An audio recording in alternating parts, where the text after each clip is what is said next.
Welcome to Center Heights Productions. Please hit the likes and subscribe down below in your right hand corner. Muchly appreciated. Thank you to my subscribers and followers. From the bottom of my heart, thank you. Share it with your friends and family. If you come across the channel, don't leave without subscribing, hitting the likes, because we take great pride here at this channel that we've built a pretty solid channel that takes great pride in avoiding rumor land and sticking to factual information. We prefer not to go into the gossip columns. And we don't use clickbait to get you here. Anyway, this is about the 20th time I've had to retape this because my software is glitching and cutting me off. Anyway, so Montreal gets a 3-2 victory over the Jets on a back-to-back in a shootout. Cole Caufield gets the winner. Dobish got stronger as the game went on. Both goaltenders were outstanding. Um, Winnipeg gets a goal in the first period. Montreal gets two, and Winnipeg gets one in the second. No scoring in the third. No scoring in overtime.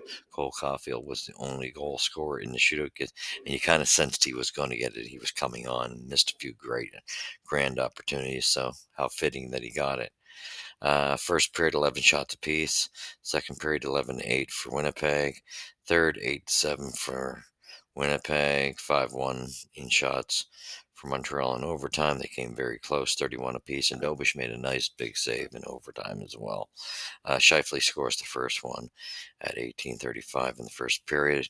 Missed assignment by the forward coming back. Didn't cover Shifley. And although the play kind of got started on a bit of a fumble by Dobson, and but either way, it was the forward who didn't capture Shifley coming in, and the only one you seen in the frame was Caulfield. So, but he made up for it with that shootout goal. Um, Second goal, second period. Slavkovsky get the beautiful snapshot in front of the net, assisted by Caufield and Suzuki on the power play. And that was at 9:59.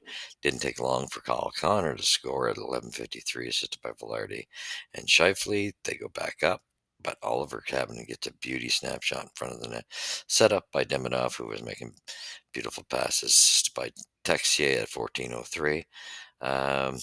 So 31 shots apiece, 60.7 to 39.3 face-off department for the Habs, 100-0 on the power play for the Habs, 7-7 in penalty minutes, 25 hits to 22 for the Habs, block shots 19-15 for the Habs, 26-25 giveaways for Jets, takeaway 6-5 for the Jets. Final score 3. 3-2, with Cole Caulfield being the only one to score, and Dobish managing to shut down the three shooters from the Jets. So we only needed the one goal score, thank God. Velarde did ring it off the post the last shooter. Thank you, forgive me. So that being said, we had a good instance where we even had a beautiful scrap where Carrier got taken advantage of and Jack took exception, and Lowry accept the fight. Got to give him credit for that because he's not really a fighter. He can take care of himself. But Jack definitely kind of destroyed him in that fight as the fight progressed. But you know, that's not real. And I wouldn't classify Lowry as anywhere close to the list of a major scrapper. So that being said, that was a good boost though for the Habs, and physicality was good. Like I said, the first pairing defense was good. Dobish got strong as the game went on. Both goaltenders were exceptional, though. Good, solid game. A lot of emotion in the game, and Montreal managed to hang on and pull that 2 points out, which they needed. Let's see what can happen. Good to see Dobish get the victory, as he very much earned that victory as well. Um, of course, Hudson amazes me with his strength coming back and taking the body here and there, and good on him.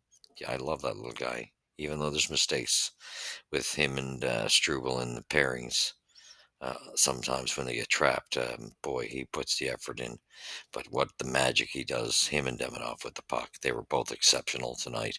And Slavkovsky had a phenomenal night setting up plays. Just happened to be that anybody he passed it to, when it was Caulfield or Suzuki, they missed. So just the way it went. But Slav played a good setup type of night, forward wise. He played well, and then I don't want to hear the nonsense that Slav should have ran back to the net on that second goal, because that could have went either way on him if he did go to get a stick. He did use his physicality. Um, just gotta hope that everybody positions himself properly in those situations. They tend to get mixed up here and there, as he didn't have a stick because he gave it to Mike Matheson, who lost his stick. Anywho, that being said, great game. This was an exciting game and very interested. Two teams needed this victory, and Montreal came out on top. Good game. I didn't expect it, and I'm quite proud of them. Again, good team effort. First line was on fire tonight.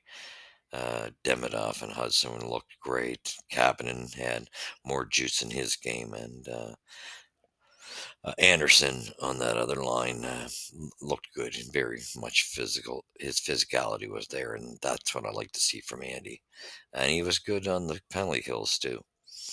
So with that being said, it was a good game overall. Congrats to Andre Markov. I really loved this player when he was playing. Still wish the Habs would have gave him a chance to just play those few games because, I'm sure while they're going through the growing pains that Markov would have looked half decent compared to you used to look at some of our kids on that left side as they're going through growing pains. I think they could have allowed him to finish those few games he needed to hit the 1,000 mark. But it is what it is. At least they honored him. Congrats to him and his family. You're loved very much, Andre, and good on Montreal for the way they did the celebration. Thank you for watching. You've seen it here at Center Heights Productions. I believe we have the Blues. No, we have Toronto next on Saturday. There's going to be a dog fight. Get ready for that one. Thank you for watching. We'll catch you in the next one here at Center Heights where the puck drops first. God bless.